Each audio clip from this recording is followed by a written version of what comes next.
His name is Björn. His name is Anders. And we play in things. Yeah. For the most of the time.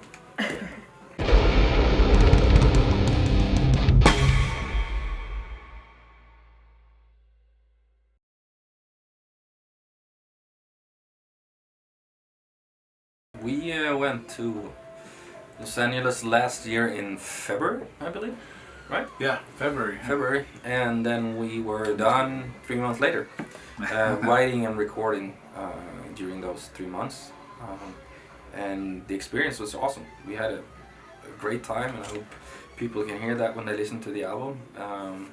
And I mean, yeah, you're hanging out with your friend. It's sunny outside. You have a barbecue in the backyard, good beers, everything. So that's living the good life and writing music. You can't go wrong. No, I feel great. I feel we're topping ourselves every time. That's from my perspective. I feel like I would agree there. Yeah. But it's our perspective, and I mean, it's like then when we're done, we give away the album. We're 100% satisfied. Then it's up to other people to say if they agree with us or not. But overall, it was a fantastic experience. Yeah, from the recording point of view, it was again. This is the second time we worked with that producer, Howard Benson, and so we kind of knew what to expect this time. So everything was super smooth. And his team is amazing, Mike Plotnikoff and Hatch, and so there's some assistants and everything, and it just super quick, gives us a lot of time to write. So it wasn't like we wrote for a month and then recorded for 2 months. It was like an ongoing process, both of them, which is, it really fits us really well, since we are rarely prepared when we go to the studio. So it works really good, and they're really good to work with.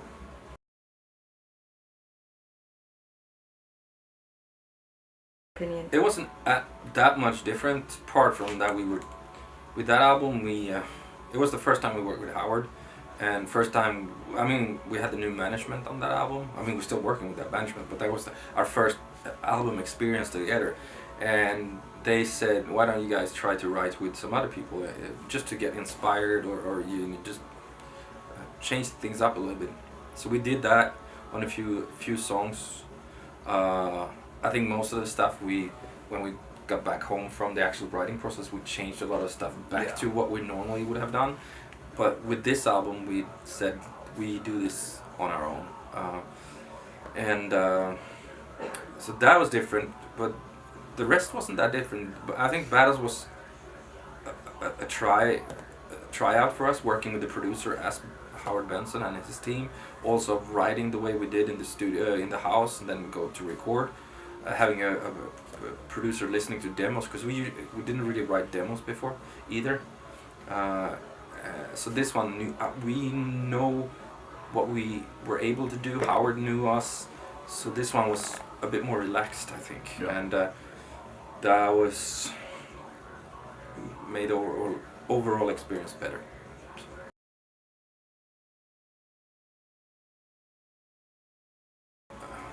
I think this time around, we got fortunate enough to work with a mixer guy that basically only mixes nowadays, and he has worked together with Howard for I don't know how many productions, Chris Lord Algie, and he just sounds excellent, and he really complements the music and Howard's way of producing. So I don't know if I'd never even thought about it being a nod towards what we did in the past, because compared, you can't compare.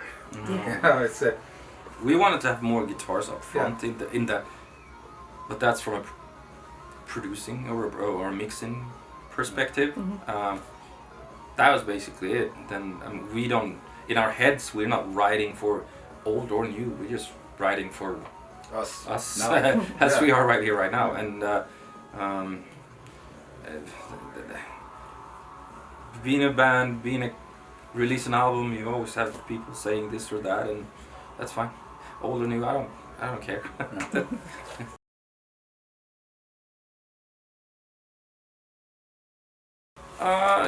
Sure. I mean, I live in this world, so I mean, at times, yeah, my eyes and ears are open to what's going on around me. But when it comes to writing lyrics, I mix that with what's going up in here, in my own world, in my own space, and just try to write lyrics that it's a big part of me, but at the same time can be a big part of you, because I think the experience is greater if a fan take it to their heart. It will make our art, our music, our lyrics, everything better in the view of someone else. But there's a lot of social angles to these things, but I don't want to explain too much because that takes away from the experience. Yeah.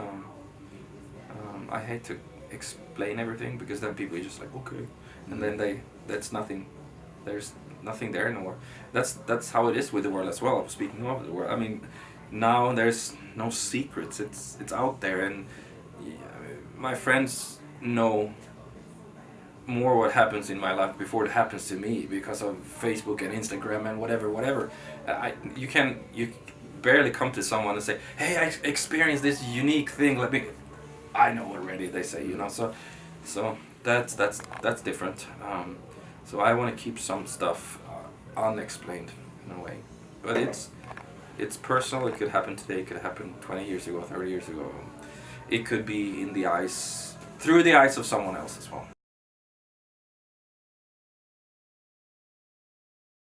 You can decide that on your own. Either you're part of it or you don't. I mean, nobody's forcing us to use Instagram. We're on Instagram, but I don't picture my family. There's no family stuff. There's a certain private life that I like to keep private, and I only show what I want. So I am my own filter, but it's definitely more difficult to be private, I guess, and people know a lot of stuff already all the time. It doesn't, what happened in Vegas doesn't stay in Vegas anymore. that goes on forever and ever, it's a good and a bad thing, I think. I mean, you can use social media to advantage, and obviously people turn that into career, but at the same time, this thing of people like go on a concert and watch, they pay a ticket for a live experience, but they watch it through their phones. That's something I will never agree with. It's up to you, do what you want. That I'm not gonna, But it's weird seeing all those phones in there. I'm not gonna ban anyone. It's not gonna be an In Flames concert where it's like you can't take pictures. That won't happen. But I advise people not to. And when someone is commenting something on, they watch a live experience on YouTube. They were not in this venue, but they start commenting the sound and whatever. It's like don't, you can't compare that to something through a phone speaker or microphone. It's just don't. So there's the good things and bad things about social media, but that's the world we're living in now. It's like adapt to it, or don't.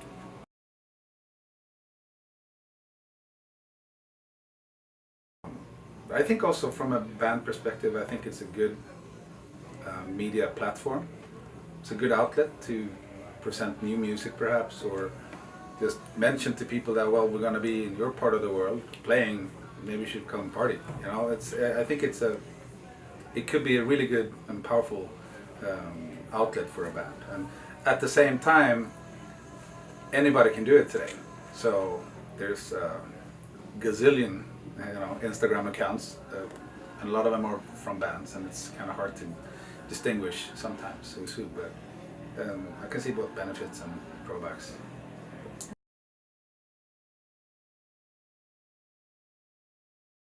We talked about us and our management to do that, because we had this like loose idea to base it on like Sinead O'Connor, or like Nothing Compares to You, that video, in a way, like this black background and just a head, because I wanted the people to really focus on the lyrics, and I mean, of course, the music as well. But if there's nothing going on and you just see this one face singing along, you kind of, or you really focus on what's happening instead of having all these distractions with the fires and bombs in the background or someone running around and doing something else. And it was easy for us not to be in the video. Yeah, that's because the best thing. we don't really. That's not why we joined a band, to be in front of a camera. We want to do the music. Sorry. Yeah.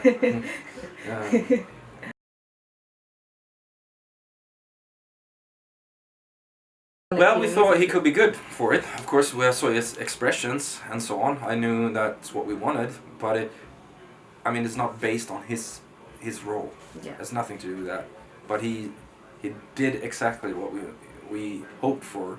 He did a great take on it, and I know it's me singing. I know it's me writing the lyrics, but it's almost like it is him. So that's scary in a way. Yeah, I think if you don't know the band at all, one really could assume that it's like his thing as well. That might be better for us, so thank you. It looks pretty good. Yeah, younger version of me, that's awesome.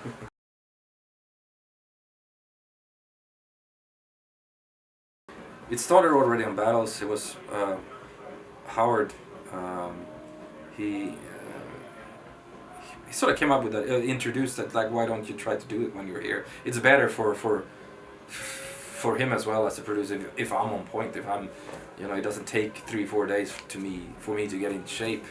And I had a great experience with Mark Rank, that's the vocal coach, and when we decided we want to be in Los Angeles this time around, I immediately said, like make sure his calendar is free so that I can go and do it again, because I want to, it as you say, it's a challenge. I learn more about myself, what I can do with my voice, but it also helps us when we write, because when Björn is coming up with a riff or a certain part, he knows that he doesn't have to worry that I'm not going to get to that point. We know already, okay, this is the keys that I prefer as a singer to singing, because maybe I sound better here than I do in this register or whatever.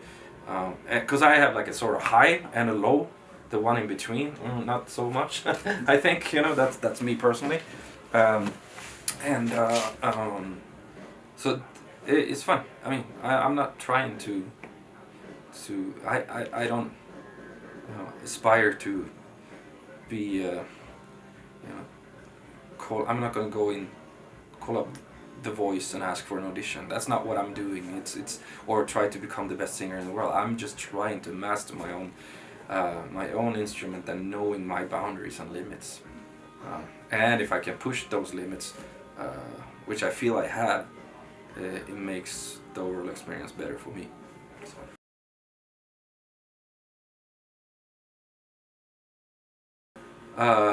Great. Something we've been thinking about for a long time to do, and it was really cool to actually be able to. We had the time, we had the means. Lot of stuff taken care of. If you want to be responsible for it, then not just showing up as a band and play and leave. That's stressful at times, but the overall experience is definitely worth it, and you feel the accomplishment is greater when it's done. And the shows that we played, it's one of the best shows I've ever done. Like the feeling that we had, we were part of. It was like we could play for, especially the first night we played 2 nights. The first night, I think we could have played forever and nothing wrong. Everything was just perfect. The audience was perfect. We were perfect. The surroundings, everything was just like. The only thing that was like, it was a drought in Sweden and we couldn't use any pyro there, and we couldn't use the smokers for the food. That was the only letdown. But apart from that, it was luxury problems in this fantastic. case. Fantastic.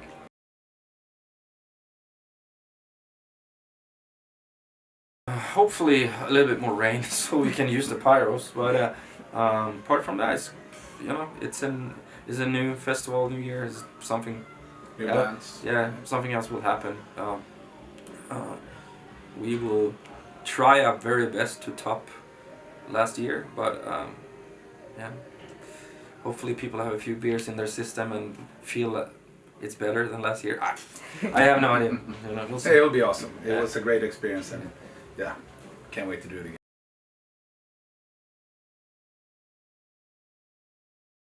we have a lot of cool and wonderful people helping us with these things.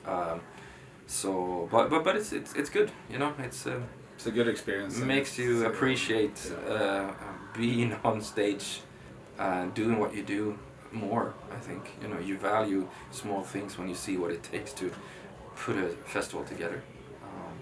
Because there are a lot of things that has to work. You know, it's like it's the parking, it's the toilets, the food, it's the drink. It's like so many different things. You know, and everybody needs to be happy. Otherwise, it doesn't work. I mean, from the people that let you into the last person that packed the last trailer, you have to make everybody feel happy. So.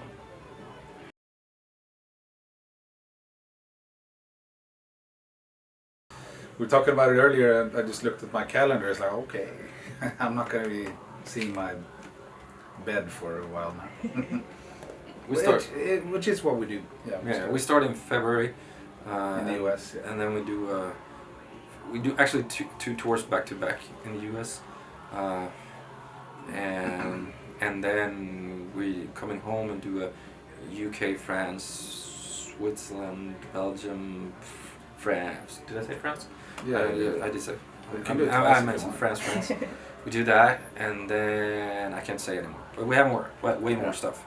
I mean, obviously some festivals are announced already, but we are busy for the majority of this year. Yep. And then it's Christmas again. And then we have another year, which is going to keep filling with shows. So, yeah, we're going to keep ourselves busy.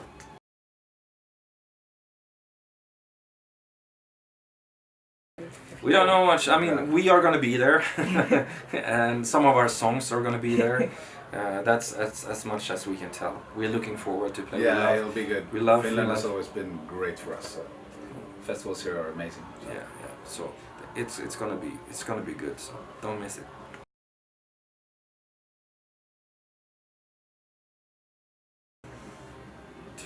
Yes, of course we do. I mean, we are so grateful that we can do what we do. We work really hard. We had some luck, but without people like you or our fans, this wouldn't be possible. So we are extremely grateful. So thank you for sticking around.